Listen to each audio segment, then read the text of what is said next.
지키시고 언제나 공평한 은혜로 나를 지키시고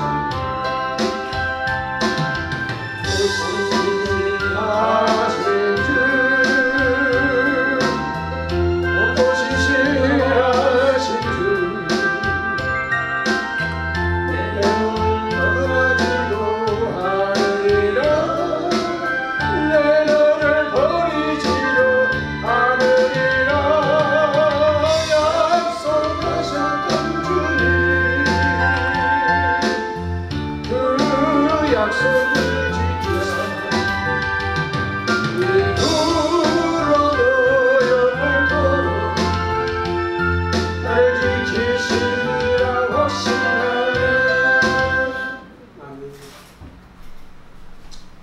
많은 사람들이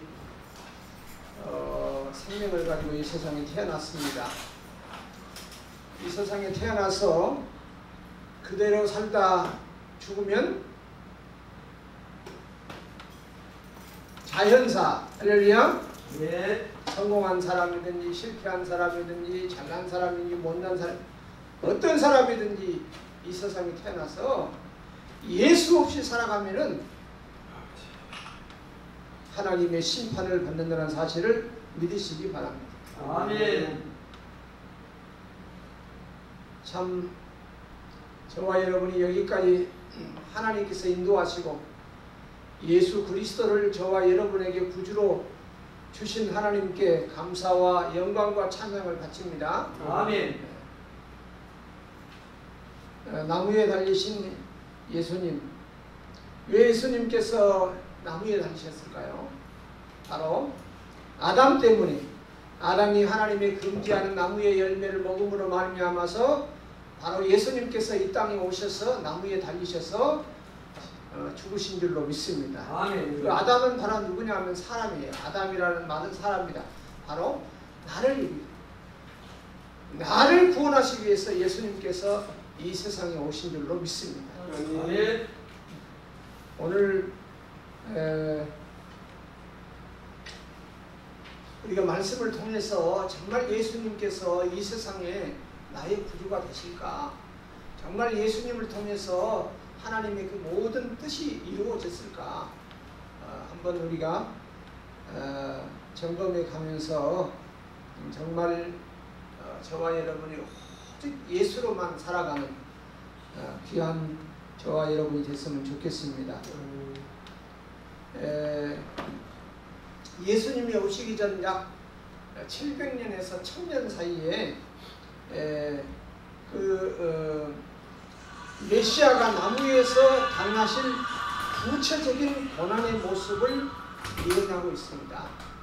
예언하고 있는데 시편 69편 21절의 말씀 보니까 저희가 쓸개를 나의 식물로 주며 가랄 때의 식초로 마시었으니, 이렇게 시편 기자는 예언을 했는데 이 말씀은 예수님께서 십자가에서 그대로 이루신 줄로 믿습니다. 네. 마태복음 27장 34절에 보니까 쓸개 탄 포도주를 예수께 주어 마시게 하였더니 예수께서 맛보시고 마시고자 아니하시더라.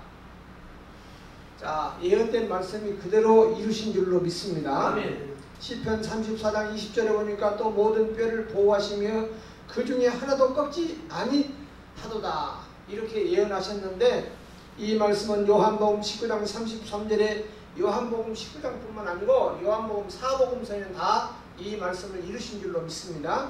특별히 요한복음 19장 33절에 보면 예수께서 이르러 이미 죽은 것을 보고 다리를 꺾지 아니하고, 예수님께서 금요일날 달리셨잖아요. 금요일 일몰이 해가 지면 그때부터 안식일입니다. 일몰이 시작되면 안식이 되기 때문에 그 안에 십자가에 못 박힌 죄인들이 죽어야 돼요. 죽지 아니하면요 굉장히 긴 쇠몽둥이가 있어요. 그 쇠몽둥이로 그 군병들이 사정없이 십자가에 달린 그 죄인들을 향해서 갈깁니다. 그리고 굉장히 뾰족한 그런 긴 창으로 밑에서 찔러요. 그래서 강제로 빨리 죽게 한 줄로 믿습니다. 십자가의 죽음이라는 이 십자가의 이 고통은 우리가 말로 할 수 없습니다. 총살하는 것은 가장 행복한 죽음이고요. 또 목매달, 대개 보면 이제 사형수술을 사용하는데 그런 사형수술은 목을 위해서 그렇게 사형시키거든요. 그래도 상당히 오래 갑니다. 굉장히 숨이 끊어질 때까지 고통스럽죠. 근데 가장 무서운 사형들이 뭐냐? 십자가 형틀입니다. 아마 인류가 개발하는 가장 무서운 사형들이 십자가 형틀입니다. 왜냐? 빨리 안 죽습니다. 그 몸에서 피 한 방울, 물 한 방울 다 쏟아질 때까지 숨이 붙어 있는 거예요. 그렇게 처절한 무서운 고통을 주님이 받으신 줄로 믿습니다. 아멘. 예수님께서 이렇게 구약의 수천 년 동안 아니면 예수님이 오시기 전 이사야 선지자 같은 그 선지자가 옆에서 보고 말씀하신 것처럼 예수님에 대해서 정확하게 예언을 했는데 그 예언이 예수님께서 다 십자가에서 혹은 예수님께서 사역 중에서 다 이루신 줄로 믿습니다. 시편 22장 18절에 보니까 내 겉옷을 나누며 속옷을 제비 뽑나이다. 이 말씀은 마태복음 27장 35절 저희가 예수를 십자가에 못 박은 후에 그 옷을 제비 뽑아 나누고 시편 이사야 50장 6절의 말씀 보니까 나를 때리는 자들에게 내 등을 맡기며 나의 수염을 뽑는 자들에게 나의 뺨을 맡기며 수욕과 침뱉음을 피하려고 내 얼굴을 가리우지 아니하였느니라. 이 말씀 물론 사복음서에 다 있습니다만은 마가복음 15장 19절에 보니까 갈대로 그의 머리를 치며 침을 뱉으며 꿇어 절하더라. 이건 희롱하는 것이죠. 예수님께서 저와 여러분의 구주가 되신 것은 단지 어떤 표적이나 기적이나 이런 것 때문에 우리의 구주가 될 수가 없습니다. 예수님께서 성경대로 오시고 성경대로 사시고 성경대로 다 이루신 줄로 믿습니다. 구약에 약속된 모든 성경을 예수님께서 자신의 몸으로 다 이루셨어요.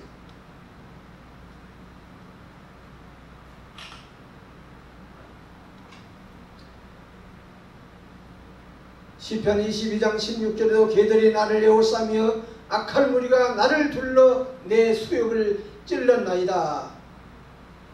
이 말씀은 요한복음 19장 18절에 저희가 거기서 예수를 십자가에 못 박을새 다른 두 사람도 저희와 함께 좌우편에 못 박으니 예수는 가운데 있더라. 예수를 둘러쌌다. 개들이.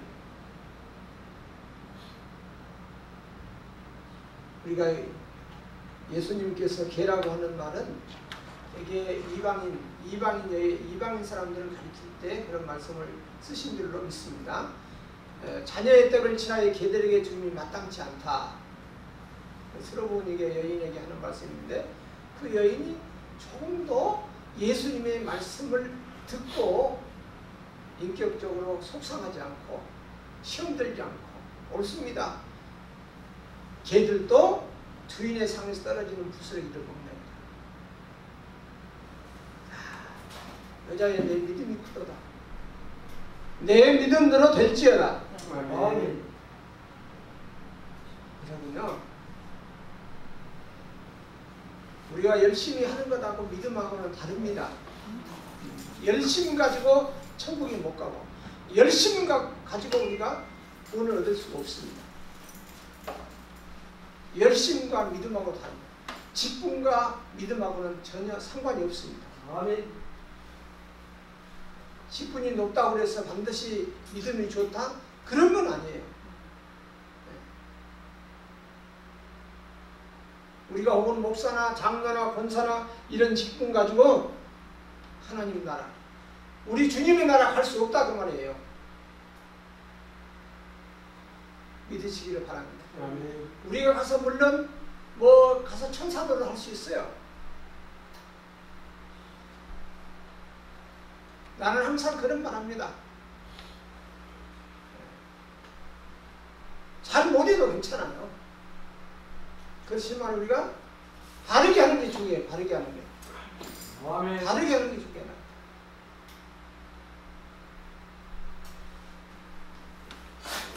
왜냐하면 우리가 아무리 인간이 아무리 노력이 효과가 없어요.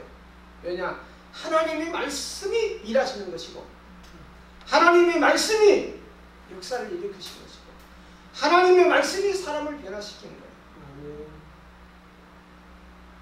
하나님의 말씀이 아니면은 인간의 어떤 교훈이나 사람의 그런 학문이나 지식이 사람을 절대 변화시킬 수 없고 그런 것들이 하나님의 나라 갈 수 있게 하는 것이 아닙니다.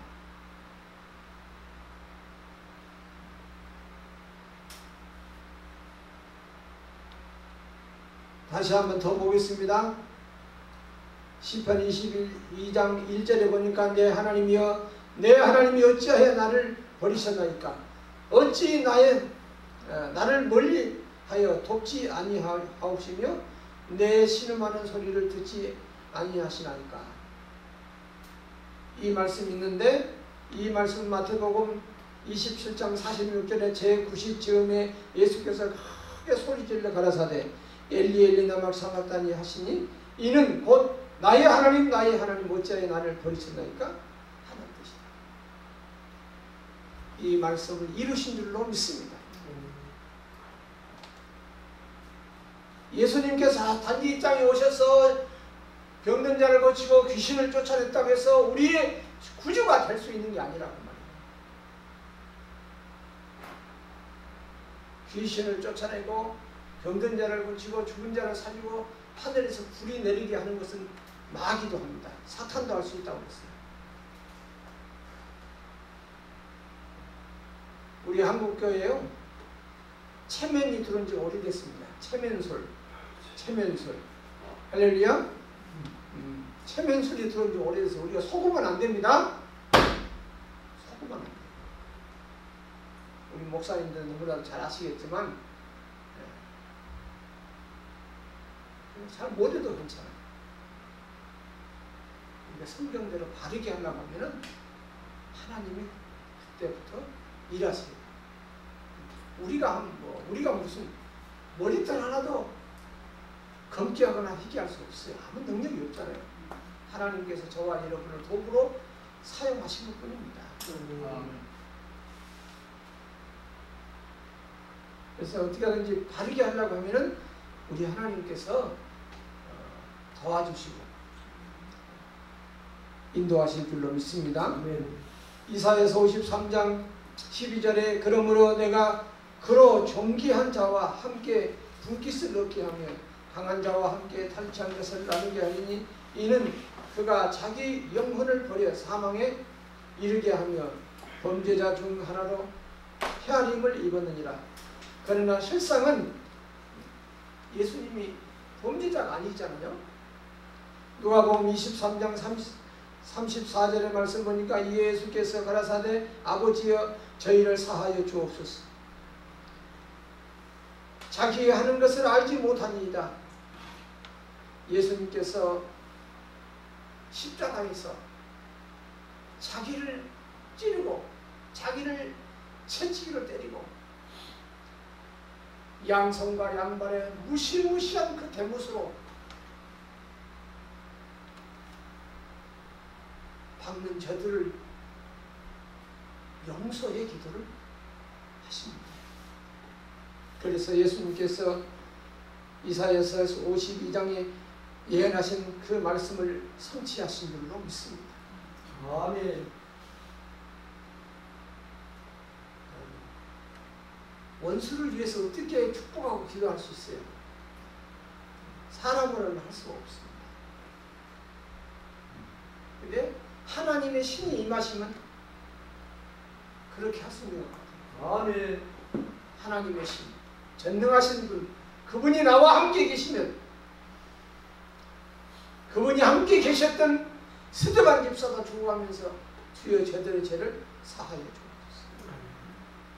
바울도 죽어가면서 저들의 죄를 용서해달라고 기도했습니다. 우리와 똑같은 사람이지만 하나님의 거룩한 성령이, 하나님의 거룩한 신이 우리와 함께 계실 때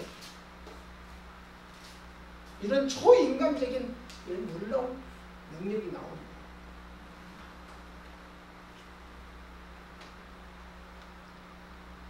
스가랴 12장 10절의 말씀 보니까 내가 다윗의 집과 예루살렘의 거민에게 은총과 간구하는 심령을 부어주니 그들이 그 찌른 바 그를 바라보고 그를 위하여 애통하기를, 독자를 위하여 애통하듯 하며 그를 위하여 통곡하기를, 장자를 위하여 통곡하듯 하리로다. 이 말씀은 요한복음 19장 34절에 그중 한 군병이 참으로 옆구리를 찌르며 곧 피와 물이 나오더라.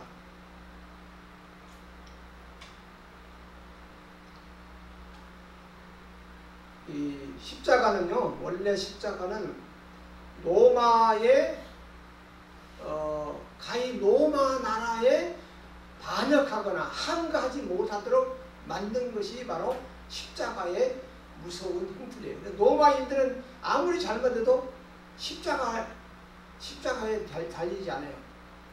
로마인들은.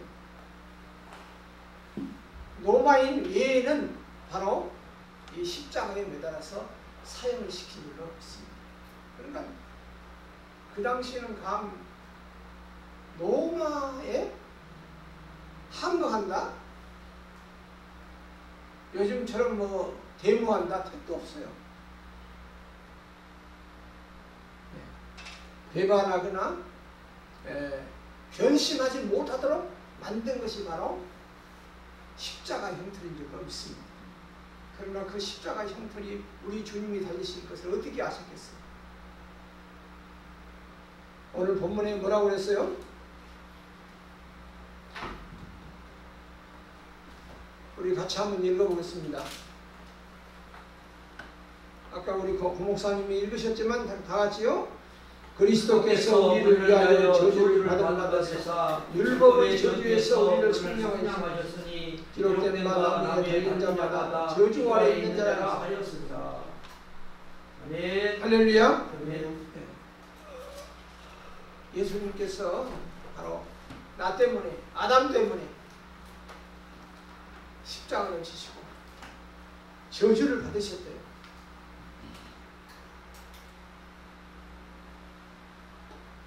사랑하는 여러분, 우리는 예수님이 아니시면 절대로 구원받을 수 없습니다. 예수님이 아니시면 절대로 우리는 아버지의 나라 갈 수가 없습니다. 오직 예수님을 통해서 우리는 아버지의 나라 갈 수가 있습니다. 그래서 우리가 출애굽기에 보면은요, 모세가 던졌던 지팡이가 뱀이 되잖아요. 그 당시에 애굽의 그런 여러 가지 술사들, 마술사들, 이런 사람들도 자기 지팡이 던져 뱀이 되게 만들었어요. 엄청난 권세를 행했죠. 물을 가지고 피로 변하기도 했어요.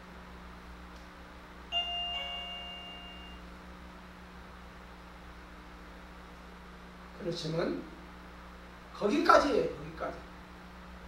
인간의 기술이나 인간의 그런 훌적인 능력이 거기까지. 하나님은 그들의 지팡이를 잡아먹게 하시고 자기들은 조그마한 그릇에 피가 되게 하지만 하나님께서는 온 나일강이 피가 되게 하시고 샘물의 근원이 피가 되게 하시고 그들이 떠넘는 그 그릇이다, 그 물이 다 피가 되게 만드셨어요. 아멘.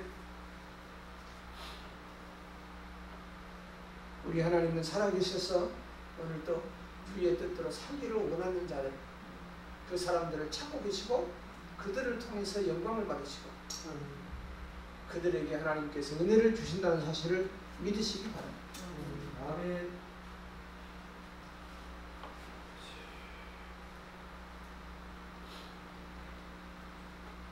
이 채찍이라는 것이 너무나 잘 아시겠지만 채찍이라는 것이요, 그 당시에 로마인들이 그 죄인들에게 휘둘렸던 그 채찍은 일반 채찍이 아니에요. 그 가죽 채찍인데 그 가죽 채찍 끝에다가 갈고리 이런 것을 전부 달았어요. 여러 가닥인데 그 가닥마다 중간에도 달고 끝에도 달고, 그래서 그걸로 한번 내리치면은 엄청난 힘이 가해지면서 한 번 치면은 살점이 뚝뚝 떨어져 나와요.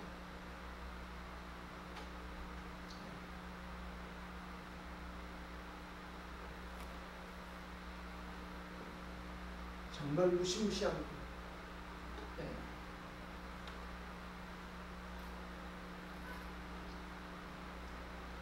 바로 저와 여러분의 죄와 저주를 위해서 예수님께서 철저하게 그 고통의 길을 가신 줄로 믿습니다. 아멘.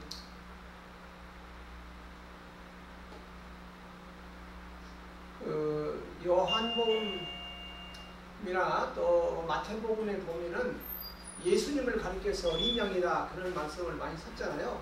어린 양이다. 세례 요한은 보라 세상 죄를 지고 가신 하나님의 어린 양이다 그렇게 말씀했어요.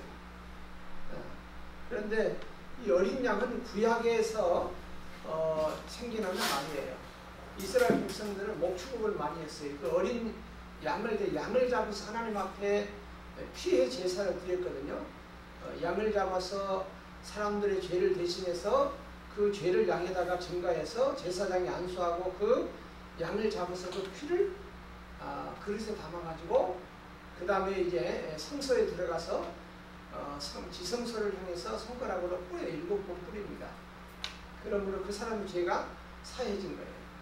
그럼 그것이 영원한 건 아니고 다시 또 가서 죄를 보면 또 그런 계속해서 속죄의 제사를 드려야 했습니다. 그래서 그 어린 양은 1년 된 그 양을 가리킨 건데 그 어린 양의 피의 효과가 바로 출애굽기 12장에 보면 가장 잘 나타납니다. 그 유월절 사건에 이스라엘 백성들이 그 어린 양을 잡아서 그 피를 그릇에 담아서 우슬조 묶음으로 그 백성들이 묶고 있는 문 좌우설 대문에 다 그 피를 발랐어요. 그 피를 볼 때